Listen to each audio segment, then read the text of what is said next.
Coucou, c'est moi Laetitia. J'ai écrit une nouvelle histoire pour toi. Tu es prêt? Si tu le veux bien, je t'emmène au pays magique de mes histoires. On y va? Installe-toi confortablement, c'est parti! La fée perdue. C'est une magnifique journée pour aller jouer dans le jardin, se dit Sophie. Elle adore profiter du jardin, ressentir le soleil chauffer sa peau, sentir l'odeur des fleurs que papa a plantées dans le jardin, écouter le chant des oiseaux et s'amuser à trouver de quel oiseau il s'agit, ou encore marcher à pieds nus dans le jardin et sentir l'herbe lui chatouiller les pieds. Oui, le jardin est décidément l'endroit où elle préfère passer son temps. Elle était donc allongée dans son jardin, à regarder les nuages et imaginer le dessin qu'ils pouvaient former, lorsqu'elle entendit un bruit. Oh, pas un bruit effrayant, non, plutôt comme une enfant qui pleurait. « Il y a quelqu'un ?» demanda Sophie. Le bruit disparut, mais la petite fille ne vit personne. « N'aie pas peur, je ne vais pas te faire de mal, on dirait que tu as besoin d'aide. » Elle entendit alors une petite voix lui répondre. « Je ne suis pas censée te parler. » Elle s'approcha des buissons et découvrit une fée. « Waouh, une fée !» s'exclama Sophie émerveillée. « Bonjour, je m'appelle Jade. »« Bonjour, moi c'est Sophie. Tu as un problème ?»« Oui, cette nuit je me suis éloignée de mes amis et je me suis perdue. Impossible de retrouver mon chemin dans toute cette jungle. » Sophie rit. « Tu parles de mon jardin ? Pour toi, il paraît peut-être petit, mais pour une petite fée comme moi, c'est très grand.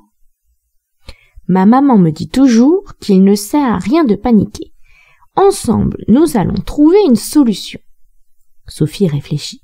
« Comment fais-tu pour communiquer avec les autres fées normalement ? » Je secoue mes ailes et j'émets un son de clochette, mais j'ai essayé, elles doivent être trop loin, elles ne m'entendent pas.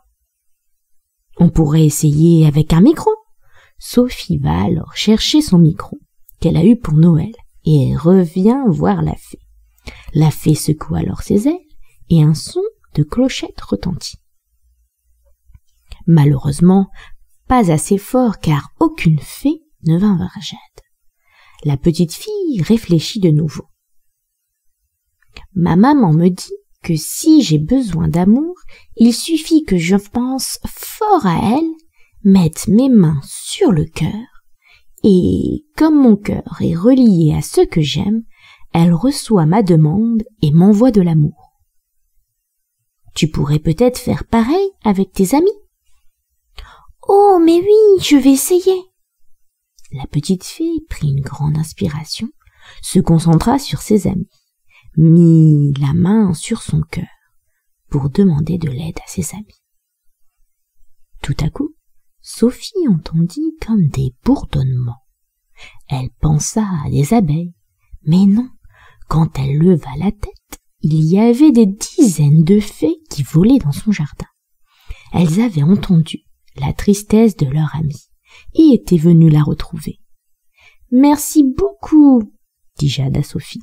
« De rien, je suis heureuse qu'on ait trouvé une solution. » Heureuse d'avoir retrouvé ses amis, la fée se retourna vers Sophie et dit « Comme nous sommes amis maintenant, si tu as un problème, tu sais comment m'appeler. Il suffit de mettre ta main sur ton cœur, de penser à moi, et je viendrai te voir. À bientôt, Sophie !» L'histoire est terminée, mais tu peux retrouver toutes mes histoires sur mon podcast La magie des histoires et t'abonner pour ne pas rater ma prochaine histoire. À bientôt!